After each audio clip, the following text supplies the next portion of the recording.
Assalamualaikum warahmatullahi wabarakatuh. Perkenalkan, nama saya Faika Nurrohmah dari Prodi S1 Akuntansi Fakultas Ekonomi Universitas Islam Sultan Agung.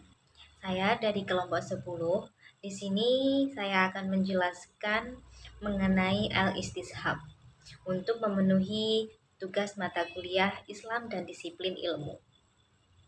Sebelum masuk ke penjelasan yang pertama, di sini saya akan menjelaskan sedikit mengenai istishab. Istishab merupakan salah satu istilah yang kurang populer di tengah masyarakat, bukan hanya masyarakat umum, bahkan juga di kalangan masyarakat terpelajar, termasuk masyarakat agamawan. Oleh karena itu, penting sekali bila kita luangkan waktu untuk memahami dan membahas istishab secara detail, baik dari pengertian, macam-macam, contoh, dan yang lainnya. Baik, yang pertama saya akan menjelaskan mengenai pengertian istishab. Pengertian istishab secara bahasa artinya selalu bersama atau mulajamah, selalu membawanya berpegang teguh pada suatu keadaan yang sudah pasti.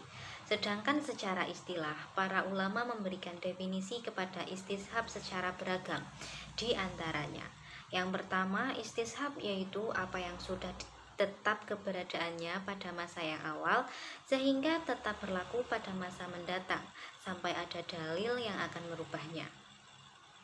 Yang kedua, istishab yaitu kembali pada hukum yang asal ketika tidak ada dalil khusus yang mengaturnya berdasarkan ilah yang ada. Yang ketiga, istishab yaitu menetapkan hukum pada periode waktu yang kedua berdasarkan penetapannya pada periode waktu yang pertama. Yang keempat, istishab yaitu melanggengkan yang sebelumnya. Yang kelima, istishab yaitu menetapkan hukum dengan cara melanggengkan hukum atau tema hukum yang diragukan kelanggengannya. Dan yang terakhir yaitu penetapan hukum oleh Allah dengan melanggengkan keyakinan daripada syak, kecuali dengan praktek amaliyah berdasarkan kedudukannya sebagai dasar amalan ketika tidak ada perintah. Penjelasan yang kedua mengenai macam-macam istishab. Macam-macam istishab ada 3. Yang pertama, istishab pada hukum haram. Semua perbuatan mendatangkan bahaya, hukumnya adalah haram. Selama tidak ada dalil khusus yang memperbolehkan suatu perbuatan yang mendatangkan bahaya, maka hukum perbuatan itu adalah haram. Misalnya, hukum mengonsumsi makanan beracun itu haram. Sudah jelas bahwa makanan beracun itu membahayakan keselamatan. Hukum membahayakan keselamatan diri adalah haram. Maka mengonsumsi semua makanan yang beracun itu hukumnya adalah haram.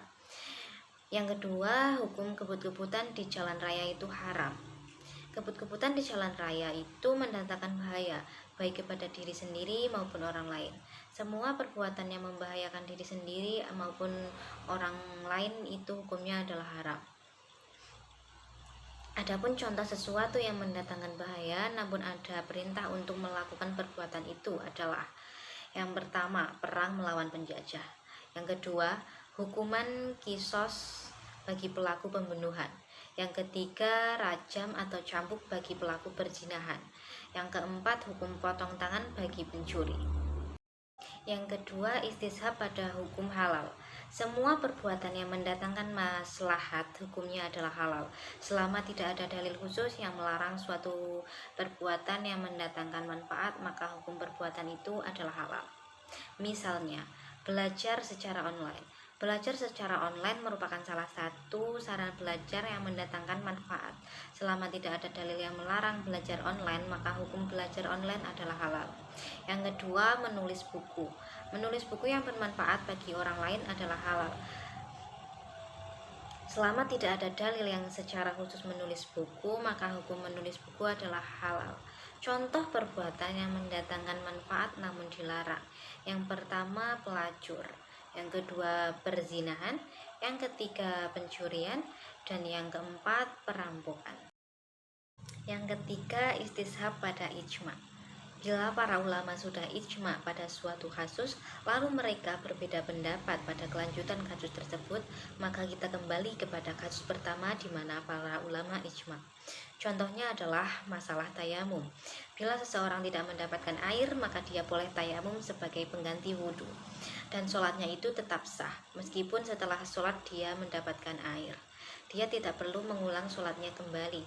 Dalam hal ini para ulama ijma. Namun para ulama berbeda pendapat. Bila orang itu melihat air ketika sedang sholat, apakah sholatnya itu tetap sah? Ada yang mengatakan sah dan ada yang mengatakan tidak sah. Dalam kondisi seperti ini, hendaknya kita kembali kepada ijma yang pertama, bahwa orang yang sholat dengan tayamum itu hukumnya adalah sah. Namun dalam tayamum ini para ulama berbeda pendapat. Jumhur atau mayoritas ulama menolak untuk menggunakan istishab, sementara sebagian ulama menggunakannya. Yang ketiga, saya akan membahas mengenai contoh-contoh istishab. Contoh yang pertama adalah batal wudhu atau belum. Permisal nih, bila kita keluar rumah dalam keadaan sudah berwudhu, lalu kita ingin pergi ke suatu tempat, entah itu ke sekolah, kampus, pasar, atau tempat yang lain. Lalu kita pulang dan hendak sholat. Kemudian kita ragu-ragu apakah wudhu kita sudah batal atau belum. Maka berdasarkan istishab, maka wudhu kita itu belum batal. Kita boleh langsung melaksanakan sholat tanpa berwudu lagi. Contoh yang kedua, bayar hutang atau belum. Bila seseorang pinjam uang kepada kita, lalu kita maupun dia ragu-ragu sudah membayar hutang atau belum, maka kita kembali kepada keadaannya awal, keadaan yang tidak diragukan, bahwa dia berhutang. Selama tidak ada bukti bahwa dia sudah bayar, maka dia dihukumi belum membayar. Dan contoh yang ketiga, sudah mati atau belum.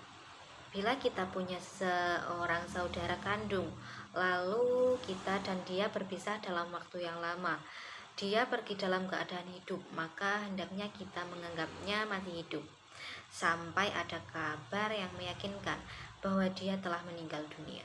Selama tidak ada kabar maupun bukti yang kuat bahwa dia sudah meninggal, maka dia dihukumi masih hidup. Selanjutnya akan dibahas mengenai kedudukan istishab. Para ulama berbeda pendapat mengenai istishab, apakah dapat digunakan sebagai dalil atau tidak. Para ulama Hanafiyah berpendapat bahwa istishab itu dapat digunakan sebagai dalil untuk perlindungan hak, namun tidak bisa digunakan untuk memperoleh hak. Alasannya adalah yang pertama, menggunakan istishab berarti melakukan sesuatu dengan tanpa landasan dalil, dan setiap pengamalan yang tidak dilandasi dalil adalah batil. Maka itu berarti bahwa istishab adalah sesuatu yang batil. Yang kedua, istishab akan menyebabkan terjadinya pertentangan antara dalil, dan apapun yang menyebabkan hal itu maka ia adalah batil. Ini adalah karena jika seseorang boleh menetapkan suatu hukum atas dasar istishab, maka yang lain pun bisa saja menetapkan hukum yang bertentangan dengan itu atas dasar istishab pula. Para ulama Malikiyah, Syafi'iyah, dan Hanabilah berpendapat bahwa istishab itu dapat digunakan sebagai dalil untuk perlindungan hak maupun untuk memperoleh hak. Dasar hukumnya adalah hadis Rasulullah SAW yang artinya, janganlah dia meninggalkan sholatnya hingga dia mendengarkan suara atau mencium bau. Dalam hadis ini Rasulullah SAW memberi kepada kita untuk tetap memperlakukan kondisi awal kita pada saat memulai mengerjakan sholat, yaitu dalam keadaan suci. Meskipun ada keraguan bahwa wudhunya telah batal dan Rasulullah melarang untuk meninggalkan sholat, sehingga kita menemukan bukti bahwa wudhunya telah batal, yaitu mendengar suara atau mencium bau. Contoh, bila seseorang menghilang, maka dia dinilai masih hidup selama tidak ada bukti yang kuat bahwa dia sudah meninggal dunia. Perlindungan haknya adalah hartanya tidak boleh dibagi, istrinya tidak boleh dinikahi oleh orang lain. Perolehan haknya adalah hak menerima wasiat dan hak menerima warisan. Bila seseorang berwasiat untuk dirinya, lalu si pemberi wasiat meninggal, apakah wasiat itu bisa dia terima? Para ulama berbeda pendapat. Demikian pula mengenai hak warisnya. Apakah dia bisa menerima harta warisan? Para ulama Hanafiyah berpendapat orang itu tidak bisa menerima wasiat maupun warisan. Sedangkan para ulama Malikiyah, Syafiyah, dan Hanabilah berpendapat bahwa orang itu bisa menerima wasiat maupun warisan. Pembahasan yang terakhir adalah lain-lain mengenai istishab.